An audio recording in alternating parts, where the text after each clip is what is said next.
Olha, fica de pé, Fernanda. Ah, fica.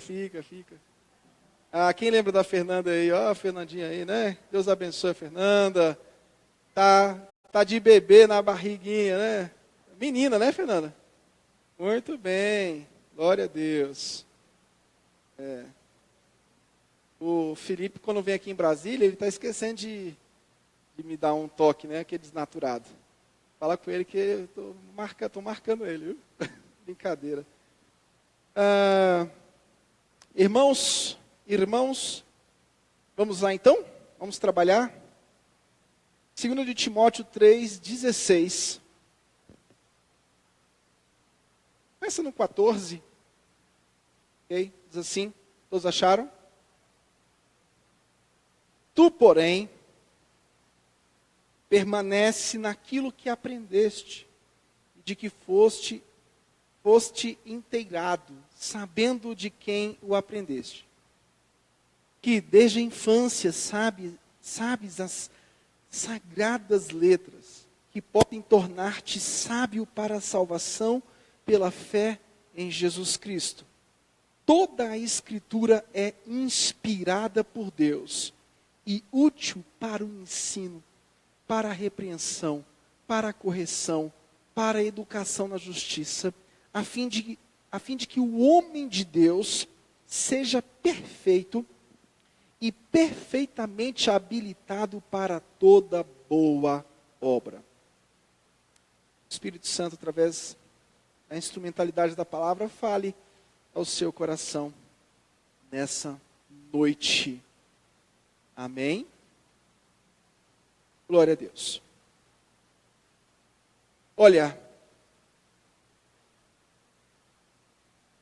nós tivemos a recuperação da palavra de Deus, da autoridade da palavra de Deus.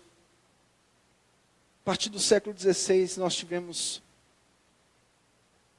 esse retorno às Escrituras Sagradas. E nessa porta de Wittenberg, você vai encontrar duas figuras. A figura da Bíblia Sagrada, acima, olha aqui para essa porta de Wittenberg aqui. Tem a imagem de Jesus pendurado na cruz, mas nós cremos que ele ressuscitou, tá, gente? Se tiver algum visitante aqui, por favor, não interprete mal isso aí. Nós cremos que ele não está mais grudado na cruz, ele ressuscitou. Que a porta de Wittenberg era assim. Olha para essa imagem aí. A Bíblia está acima e abaixo está a tradição, ou seja, a confissão de fé, o que a igreja diz. E é justamente isso que nós temos como herança reformada. A Bíblia Sagrada como princípio de autoridade máxima nas nossas vidas. Somente na Escritura Sagrada a igreja tem a declaração revestida de autoridade de Deus por escrito. Somente ela é a fonte maior, suprema. O ensino da igreja não é infalível.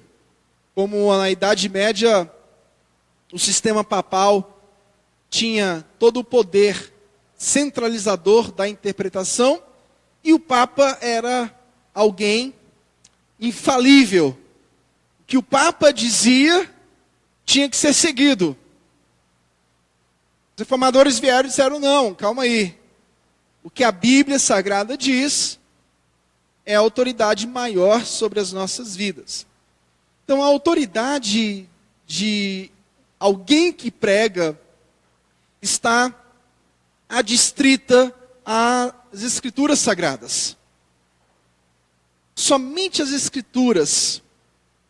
Não significa dizer que o ensino da igreja acerca das Escrituras deva ser desconsiderado. Uma vez eu ouvi uma pessoa dizendo assim, olha, a minha Bíblia não tem nem comentário, porque eu só acredito nas Escrituras. Não, isso é um pensamento errado.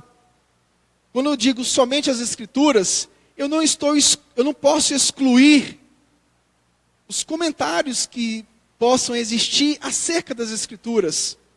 Eu não posso excluir o ensino que nós temos através da EBD, das revistas, de todo arcabouço literário que está à nossa disposição. São facilitadores para uma compreensão melhor, uma melhor compreensão daquilo que se crê. Bom, quando eu digo que acredito somente nas Escrituras, primeiro, eu não estou anulando a autoridade das confissões de fé. O que nós temos que entender sobre somente as Escrituras é que o Papa e qualquer pastor não é infalível. E que, por outro lado, o que a gente tem que aprender de Deus está aqui nas Escrituras. Existia naquela época os entusiastas, aqueles que queriam buscar revelações diretas, imediatas do Espírito de Deus, sem necessidade de procurar na palavra de Deus a fonte do conhecimento acerca de Deus. Como isso é perigoso.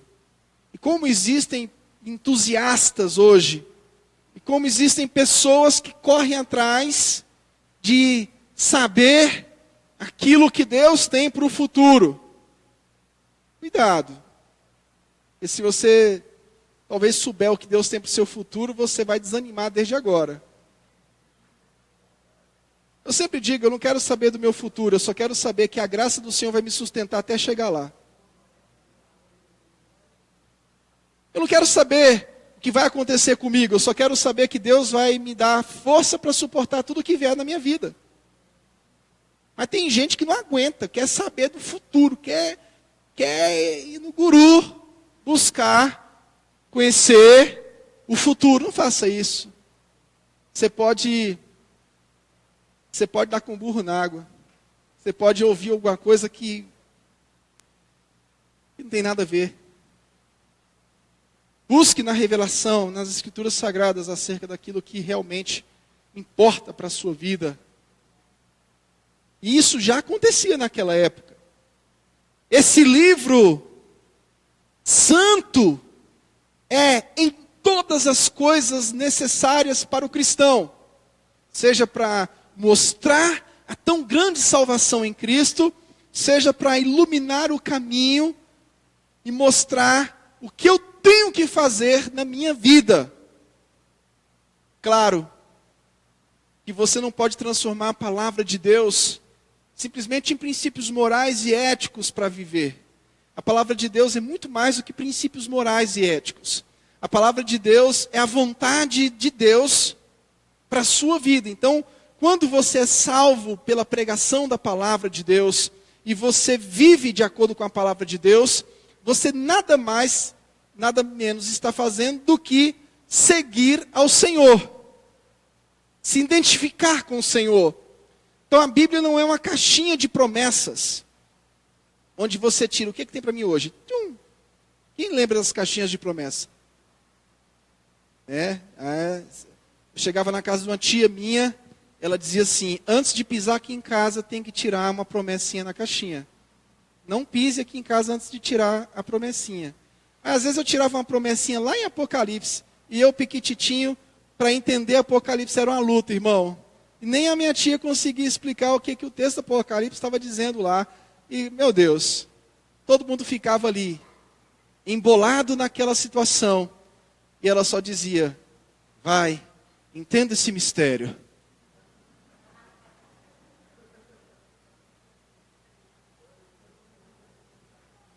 Essa carta de Paulo a Timóteo, ela tem instruções a um jovem pastor. Preocupação de um pai. Paulo tinha uma preocupação de um pai. E a preocupação de Paulo era que Timóteo fosse formado em Cristo e no Evangelho. Como eu falei para vocês, a Bíblia não é um manualzinho de regrinhas para o dia a dia. Não é uma caixinha de promessas.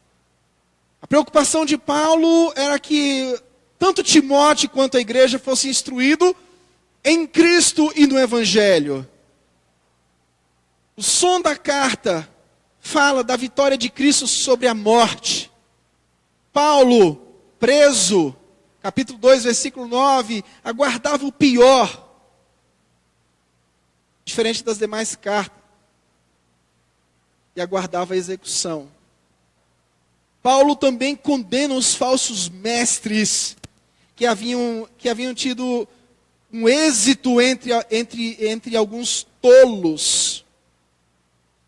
Então Paulo sempre fala, cuidado com os falsos mestres. Primeiro apelo, capítulo 1, versículo 6 ao 2. Paulo fala a Timóteo, para que Timóteo sofra pelo Evangelho. Capítulo 3 ao capítulo 4, Paulo fala que Cristo, agora, é o relacionamento que une pelo Evangelho, e que isso deve ser a vivência e prática de Timóteo. Capítulo 4, versículo 9 ao 18, a razão principal da carta. Paulo solicita a Timóteo que venha, o ajude. Por quê? Porque alguns o abandonaram, tão quanto Alexandre e eu, e Paulo também expressa o seu sofrimento pedindo ajuda. Bom, o texto, ele está inserido dentro do contexto do capítulo 3 ao 10, versículo 10, ao 4, versículo 8. E dentro desse contexto, nós temos aqui Paulo falando dos últimos dias, que seriam dias difíceis, dias de apostasia. Depois Paulo elogia Timóteo pela firmeza de Timóteo, do capítulo 3, do 10 ao 13. Paulo elogia Timóteo pela firmeza, mas ao mesmo tempo que Paulo elogia Timóteo pela firmeza, Paulo continua exortando. Tu está firme, mas permanece assim. Até quando Paulo elogia, ele exorta. Falando em firmeza, gente, isso é tão difícil. É claro que é a graça que te sustenta, meu querido irmão. Você não vai conseguir ficar firme pela sua própria força. Mas cuidado, porque a graça já está disponível para você. Mas mesmo a graça estando disponível, te dando toda a força e intrepidez, às vezes você ainda continua sendo inconstante nos relacionamentos, seja ele com Cristo ou com o corpo de Cristo e com a obra de Deus. A inconstância é algo terrível. Nós precisamos trabalhar a constância. Eu não estou dizendo para você que você seja um super-homem, invencível, que não chora. Que o homem não chora. Não. Eu não estou dizendo para você que você tem que criar uma aura de fortaleza, que todos vejam que você é uma pessoa potente, que resolve as coisas, que nunca se encurva diante das dificuldades. Não, não é isso. Mas a palavra de Deus nos conclama a vivermos uma firmeza nos princípios bíblicos, nos fundamentos das Escrituras Sagradas. Paulo falou, olha, alguns abandonaram. Alguns me abandonaram. Vem aqui, Timóteo, me socorre. Tu é um cara mais firme. Então venha, Timóteo, me socorrer. Porque alguns, perna para quem te quer. Jesus também viveu isso, lembre-se. Depois do Getsemane.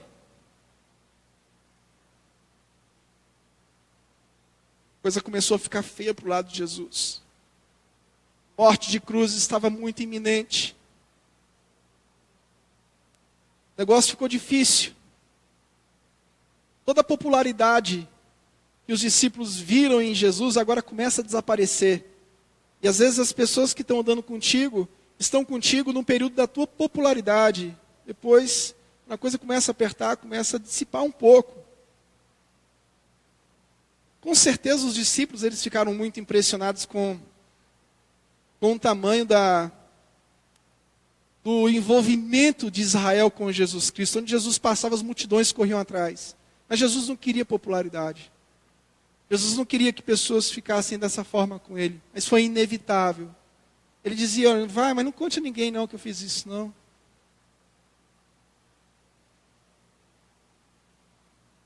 Vamos para o texto. Em primeiro lugar, capítulo 3, versículo 14. Tu, porém, permanece naquilo que aprendeste e de que foste inteirado, sabendo de quem o aprendeste.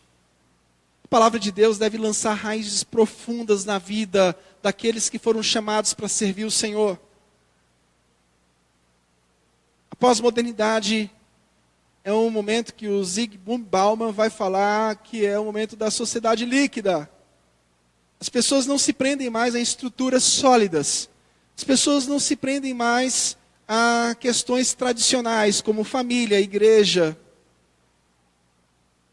As pessoas não respeitam mais a figura dos representantes do Estado, seja um delegado, seja um policial.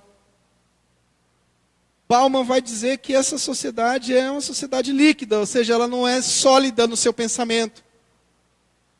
As pessoas não querem mais trabalhar com a história.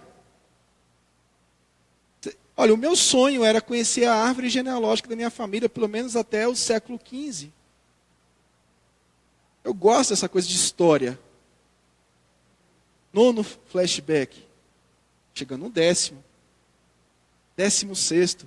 13 anos de casado. Eu tenho um fetiche com esse negócio de 15º, 16º. História. Fetiche no bom sentido. Eu gosto dessa construção histórica. Eu gosto da tradição. Eu amo dizer que estou há tantos anos fazendo a mesma coisa. Eu não idolatro isso, mas isso mexe comigo, porque isso me ensina que as coisas não são construídas da noite para o dia. Isso me ensina que nós precisamos ser mais firmes naquilo que a gente se propõe a fazer.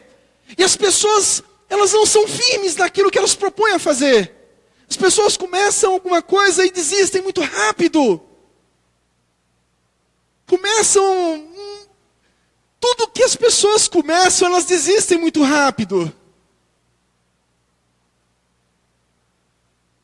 Isso que eu digo, eu não vou criar um discurso contra o casamento, mas pensa bem antes de casar. Depois, pense bem antes de fazer qualquer coisa na vida, meu querido irmão. Você não precisa criar uma estrutura de invencibilidade, de pessoa super, hiper. Não. Mas as pessoas que estão ao seu redor precisam olhar para você, precisam identificar em você que você é um homem que se possa ter um mínimo de confiança. Seu patrão precisa olhar para você, precisa entender, precisa olhar em você e enxergar alguém que pode ser contada. Eu posso contar com você. É claro que você vai errar nessa vida. Em algum momento você vai desistir de alguma coisa. Eu não estou dizendo que você nunca vai desistir de nada. Mas eu estou dizendo que você e eu precisamos criar estruturas mais firmes. Seja no evangelho, seja naquilo que a gente desempenha no dia a dia, que glorifica ou não a Deus. Ou você acha que essa inconstância de passar por tantas empresas em um intervalo curto de tempo, isso glorifica a Deus? Se você está passando por várias empresas no mesmo ano, isso não glorifica a Deus. Tem alguma coisa de errado. Onde você vai, você não fica, você não cria limo. Conhece limo? Limo é uma coisa que dá nas frestas. Frestas. Lodo. Coloque isso para um bom sentido. Tem que criar lodo. Tem que criar. E Paulo faz esse elogio a Timóteo. Tu é um cara firme, Timóteo. Tu é um cara que depende da graça, tu não é um cara que alcançou tua salvação por meio próprio, foi Deus que te salvou, a graça continua sustentando, mas tu é um cara firme. Me ajuda aqui, meu irmão.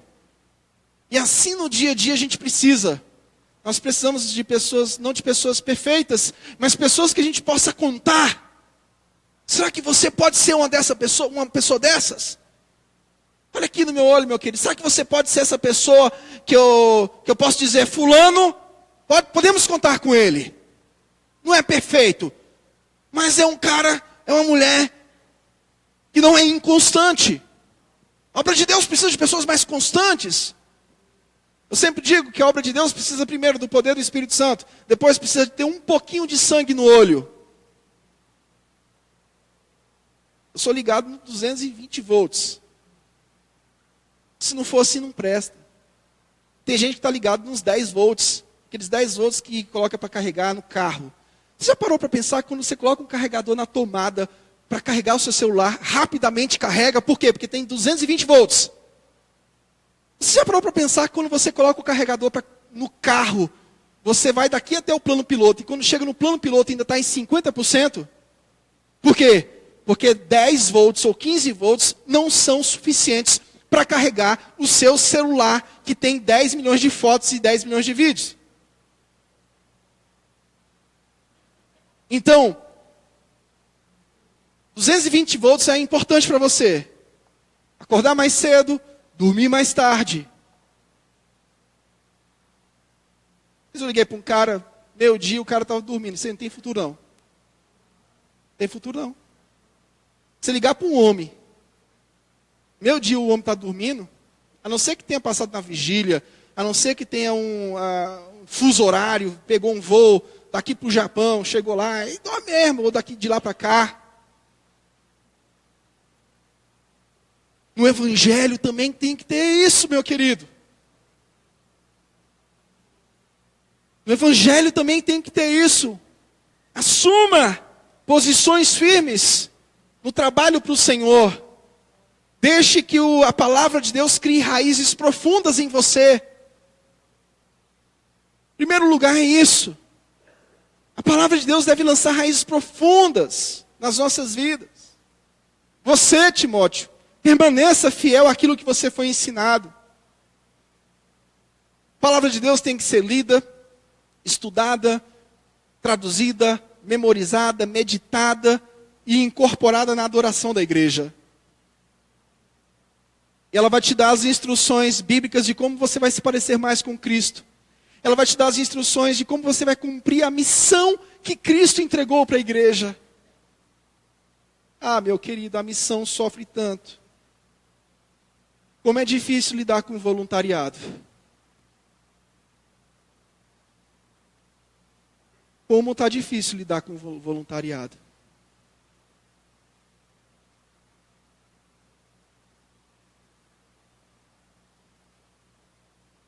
Toda a palavra é inspirada, diz o texto. Toda ela.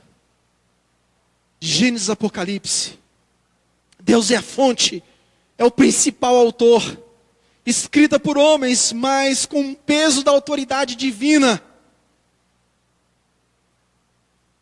Ela não foi somente escrita por homens com o peso da autoridade divina. Mas ela também, com esse peso, trouxe uma utilidade para nos capacitar.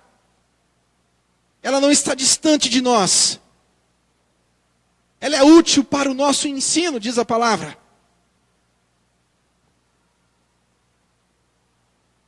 Nosso ensino é baseado nas Escrituras Sagradas.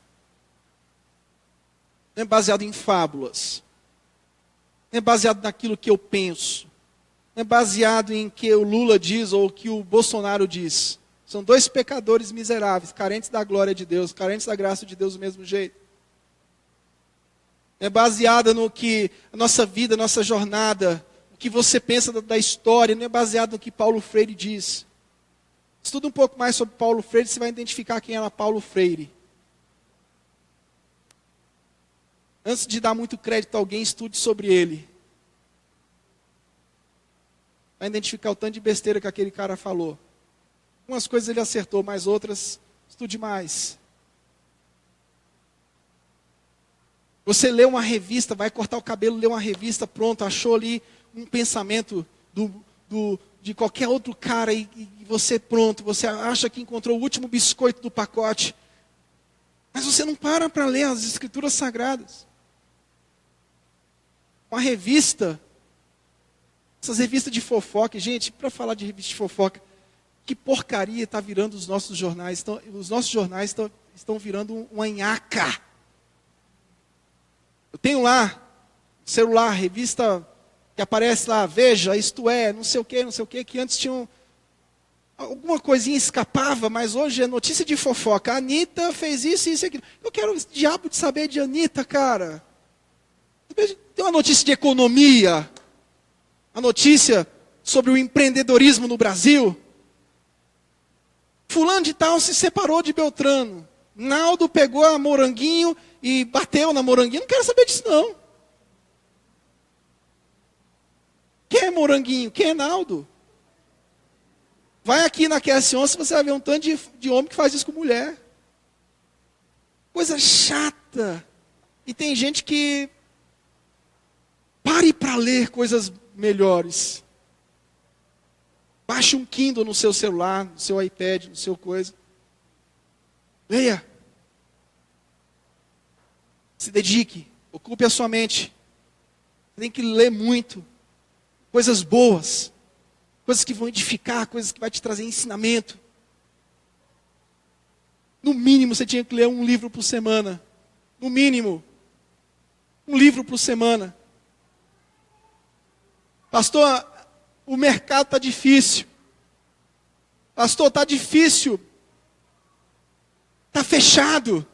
Está fechado para o... Sabe para que está fechado? Para os incompetentes. O mercado só se fecha para a gente incompetente.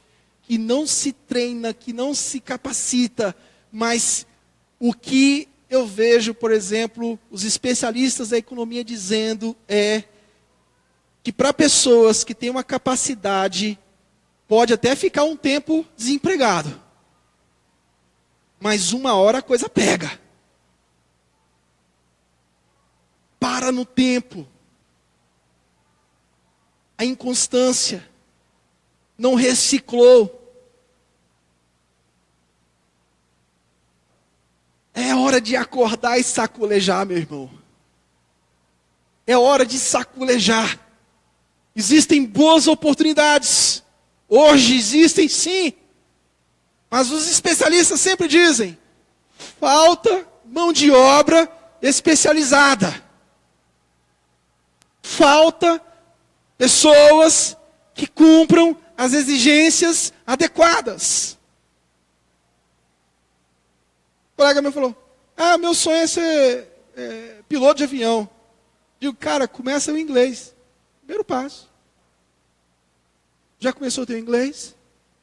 Ele, não, e para ser piloto de avião, precisa só aprender a pilotar avião? Eu disse para ele,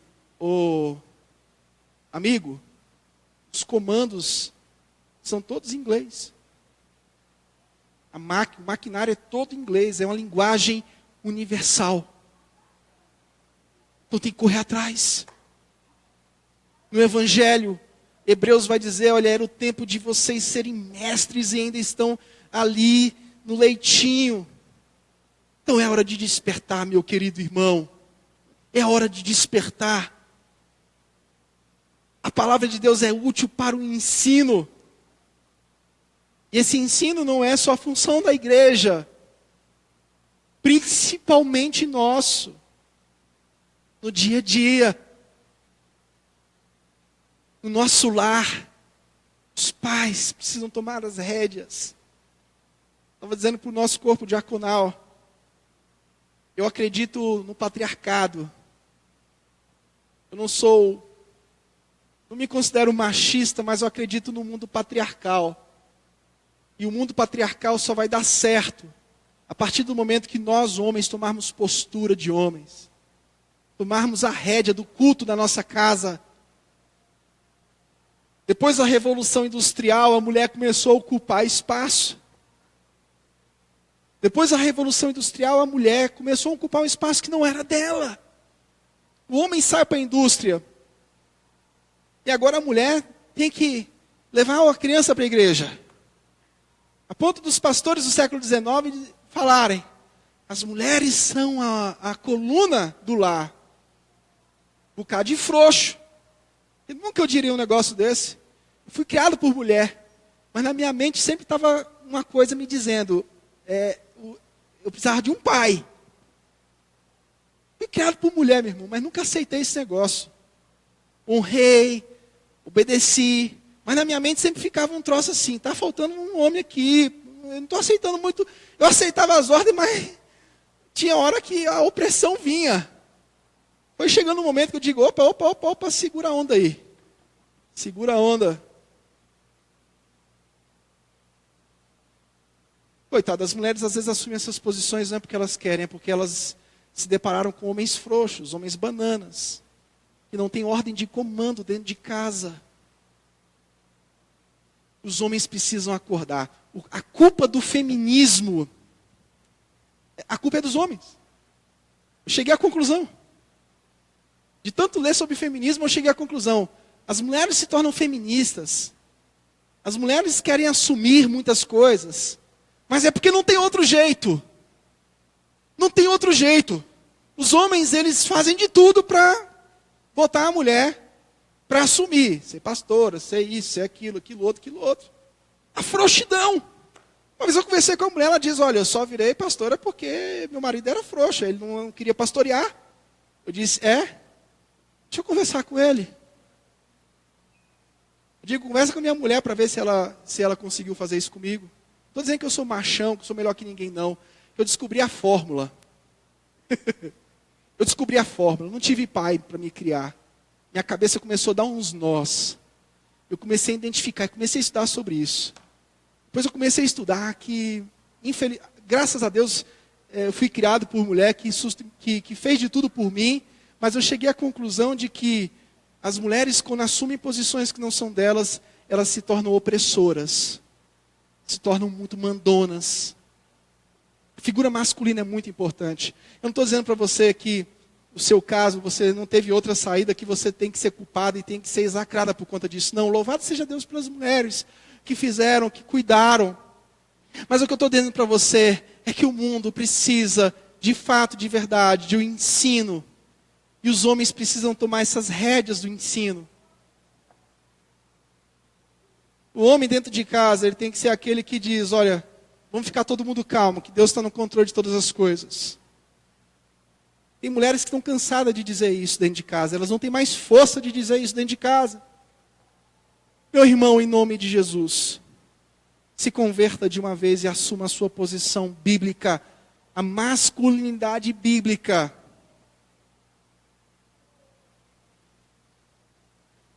A mulher vai se sentir tão mais confortada de ter um homem para ensinar dentro de casa.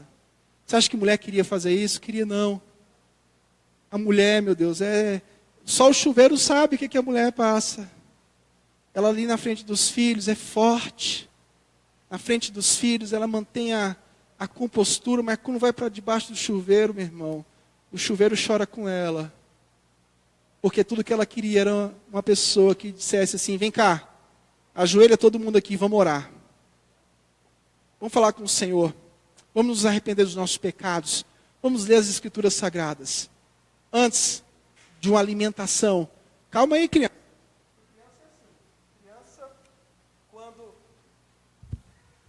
Criança quando vai para a mesa, sai avançando na comida. Aí o pai tem que dizer: epa. Ô, ursinho. Ô urso, espera, vamos orar. Vamos falar com o nosso Senhor. O ensino do Pai. Útil para a repreensão. Ou seja, a palavra não apenas evidencia o erro, mas é o agente a ser usado para refutar o erro. Ela é útil para o ensino, para a repreensão.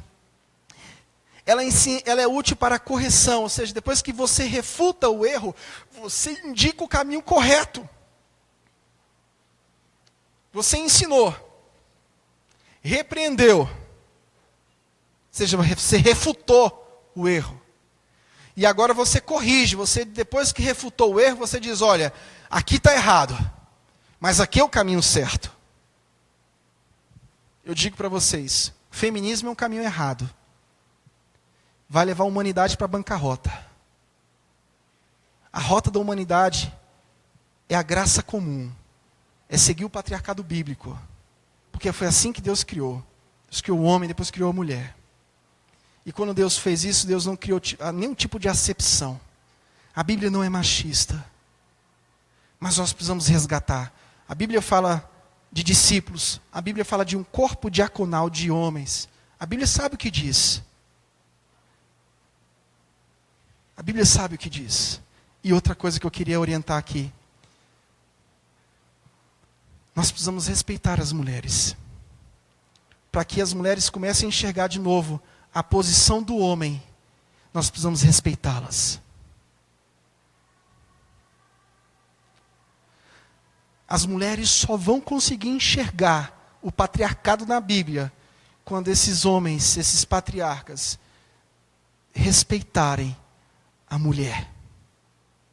Respeitar a mulher que limpa a tua casa. Respeitar a tua professora. Respeitar as mulheres na rua. Respeitar de todas as formas possíveis e impossíveis. As mulheres precisam ser respeitadas. Outra coisa que eu identifiquei no feminismo. O feminismo é uma resposta ao desrespeito do homem. Eu sempre ouvi isso dentro de casa. Homem não presta, homem não vale nada. Eu ficava bolado com essa situação. Mas não tem ninguém que preste, não tem nenhum homem que preste. Não, homem não presta. Eu digo, rapaz, tem sim. Tem sim. Tem sim. Na Bíblia tem uns cabras lá que não era perfeito não, mas eles deram exemplo. Jesus é o maior deles. Não, calma aí. Calma aí. Homem presta sim. Não é perfeito não, mas ele presta sim. Ele pode prestar sim. Então eu descobri que a neura da mulher em relação ao homem, a pegada é essa. As mulheres não sentem segurança nos homens. E mulher vive testando o homem. A mulher sabe do cara que flerta. Sabe. Mulher é bicho danado. A mulher conhece homem galinha. Conhece de longe. Conhece. A mulher conhece quando o homem cumprimenta ela de forma diferente. Conhece. Ela fica calada para o marido não matar o abestalhado que faz isso. Mas ela sabe. Ela sabe. Homem não, homem é trouxa. Homem às vezes não vê nada. Porque mulher faz mais bem feito. Então o cara está pensando assim, a mulher, ó, cuidado, viu? Aquela ali. Quem? Aquela ali, rapaz, ó. Cuidado. Homens, não estou batendo só em vocês hoje. Vamos levantar uma voz nos nossos lares. Homens, vamos levantar a voz na igreja. Isso é bíblico. As mulheres precisam voltar a respeitar os homens. Não idolatrar. Não achar que o homem é invencível, não é digno, é infalível. Não. Essa função bíblica do ensino, da correção, da educação na justiça, ou seja, a Bíblia é capaz de manter um homem firme no seu caminho. Levante essa voz dentro de casa, marido. Pai que está aqui, por favor, eu te peço isso, levante essa voz dentro de casa. Você não é perfeito, assim como eu não sou. Eu sempre digo para os meus filhos, papai não é perfeito, papai erra, e eu também peço perdão para os meus filhos. Eu erro muito com os meus filhos. Às vezes falo coisas que não deveria ter falado. Às vezes eu tenho que ir lá, é vexaminoso, né? Assim, aquela coisa, né? Vai lá, peça perdão para os meninos, que você falou uma palavra meio esquisita, aí você vai assim, meio desconfiado, perdão. Não, peça de... às vezes o pai tem que pedir perdão, tem que reconhecer, tem que sair do salto também, né? Aquela coisa,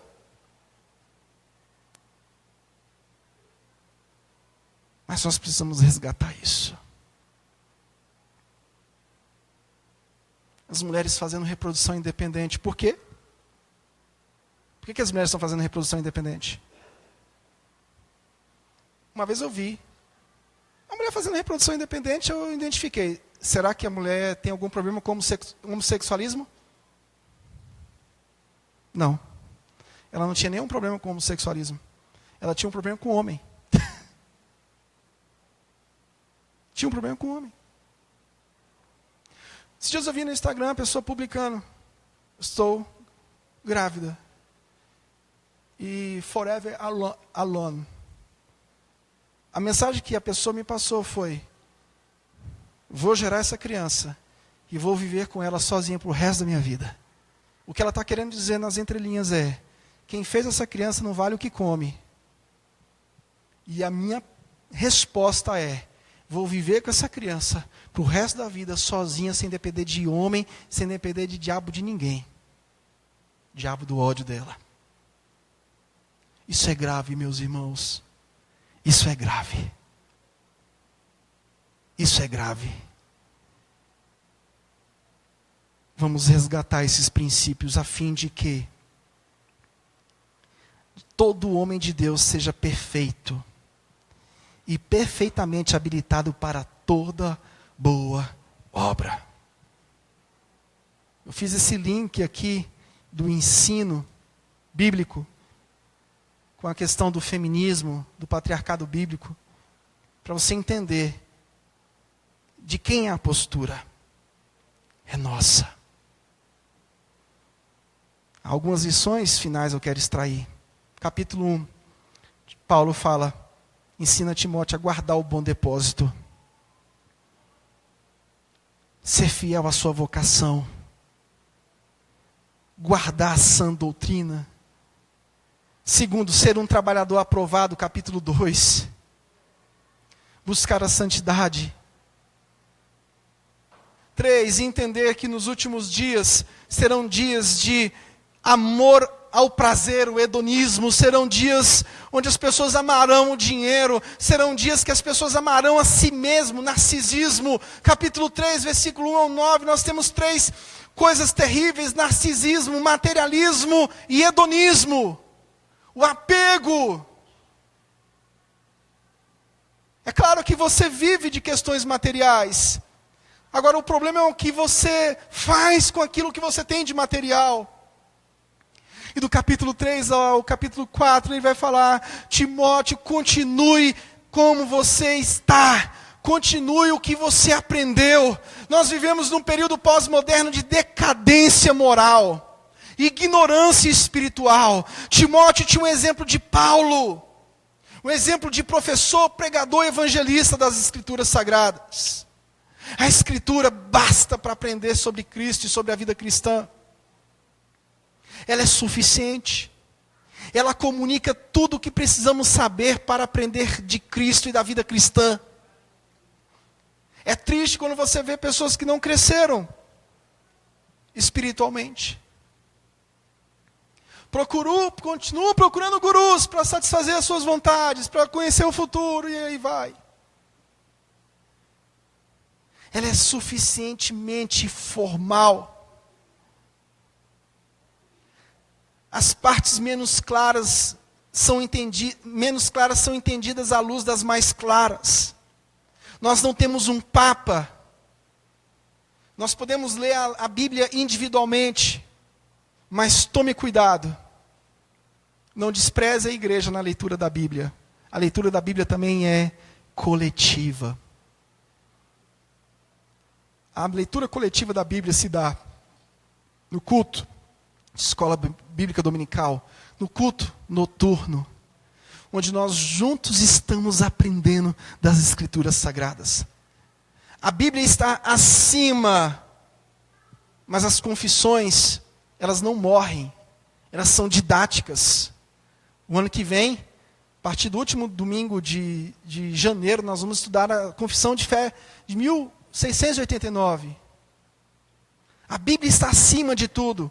As confissões não são infalíveis, mas a tradição não morre. A pós-modernidade vai matar as tradições. Tanto a tradição maior, bíblica, quanto qualquer tradição inferior. Nós precisamos resgatar o valor da tradição. Como eu falei para vocês, como eu queria conhecer a minha árvore genealógica. Eu tenho um primo que sempre soube que era adotivo. Chegou um momento da vida dele que ele quis conhecer a sua família. Quis conhecer a sua mãe e seu pai. Nós todos temos uma necessidade, um senso histórico, que é muito importante. A leitura precisa ser coletiva. Ah não, eu leio sozinho. Eu oro sozinho. Tudo bem, tudo isso você tem que fazer. Mas faça isso no coletivo também. A Bíblia deve ser lida por todos. E todos têm acesso e podem interpretá-la. Mas cuidado. Porque muitas seitas surgiram de interpretações pessoais, desconsiderando o contexto de uma denominação. Denominação não leva ninguém para o céu. Você não vai para o céu por conta de uma igreja batista, presbiteriana. Mas é muito importante que você faça uma leitura em conjunto. Você faça a sua leitura individual, mas faça essa leitura em conjunto com a igreja. Para que você não entre em parafuso. Para que você não confunda Garibaldi com balde do Gari. Então é muito importante. É muito importante. Nós podemos ter habilidades pessoais, mas não é o suficiente. O suficiente para a palavra de Deus e sua leitura é a humildade. É humildade. É se encurvar diante dessa palavra. Fugir da autossuficiência. Fugir da autossuficiência. Nossa tarefa é indicar para homens e mulheres a palavra escrita de Deus, na Escritura, e para a palavra viva, Jesus Cristo de Nazaré. A palavra escrita de Deus nas Escrituras e a palavra viva, Jesus de Nazaré. O que é comum se torna incomum. A Bíblia nunca esteve tão aberta e ao mesmo tempo tão fechada. Quando algo está em uso comum, mas não é apreciado, é desprezado, isso se torna um perigo nas nossas vidas. É quando você chega numa casa e a Bíblia está aberta no Salmo 23, todo empoeirado. O Salmo 23 ou o Salmo 91 já está preto. É muito perigoso quando você aprecia algo, mas não experimenta aquilo. A Bíblia é preciosa não somente e não como um manual para uma vida feliz, ou uma cartilha sobre Deus, mas porque nela nós encontramos os panos nos quais Cristo está envolvido. Nela nós encontramos as palavras de vida eterna. Para onde eu irei, Senhor meu e Deus meu, se só o Senhor tem as palavras de vida eterna? Nesse dia da Bíblia, eu quero te convocar nas refeições do lar, que você abra a Bíblia com seus filhos, nos cultos, nas orações, que a Bíblia seja sempre colocada à disposição. Que os pais peguem as tarefas dos filhos. Há um tempo desse eu não sabia de algumas tarefas que tinham acompanhamento do pai, mas depois que eu descobri que isso tinha que ser feito, eu nunca parei mais de fazer isso aqui na IBD. Então os pais, é importante que vocês peguem as tarefas dos filhos da IBD e acompanhem, faça com eles. Às vezes os filhos, eles dizem algumas coisas que nos deixam envergonhados. Às vezes o filho diz assim, pai, mas assim, isso aqui, mamãe, papai não está fazendo. É a hora do pai pedir perdão para o filho. Sim, filho, me perdoa. Nós vamos todos praticar. Teve uma lição da IBD muito interessante, que era cada um colocando as suas próprias falhas na lição da IBD das crianças. O pai tinha que colocar em que estava errando, a mãe colocar em que estava errando, e os filhos também. 4 bolinhas. E no final tinha uma oração para que a gente se arrependesse diante de Deus, diante dos nossos erros, e se arrependesse uns com os outros, pedindo perdão. O pai pedindo perdão para o filho: filho, me perdoa porque eu estou negligenciando isso. O filho pedindo perdão para o pai: pai, me perdoa porque eu também estou negligenciando isso.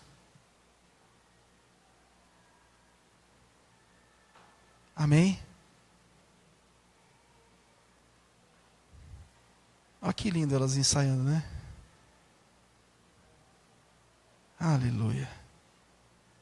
Família é tão maravilhosa, né, irmãos? Hoje, de fato, eu acordei tão apaixonado pela minha família. Tem dia que a gente fica se lambendo o dia todo, assim, né? Lambendo a cria, né? Vamos dizer assim. Aquele termo de lamber a cria. É tão gostoso isso. Muito obrigado, Senhor, pela família. Agradeça, meu irmão, pela sua família. Por favor, agradeça. Agradeça. E tome a postura de ensinar os seus.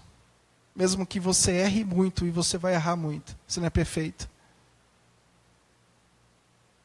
Mesmo você errando, você pode ensinar para os seus filhos. Isso é uma mentira. Dizer que a pessoa que erra não pode ensinar. Pai sempre ensina.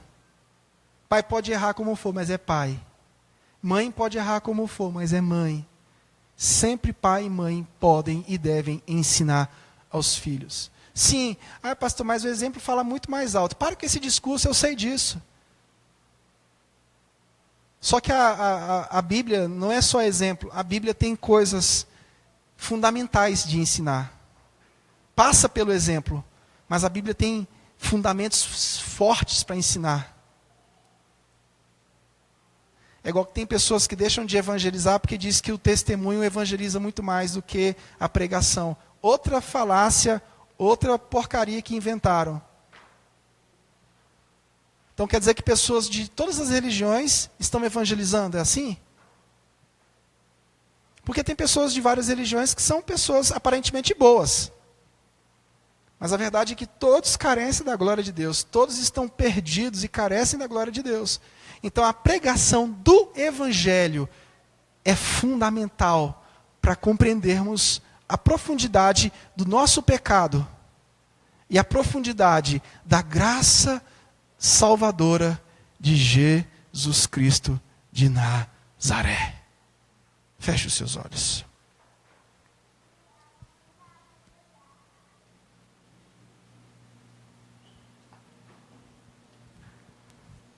Senhor,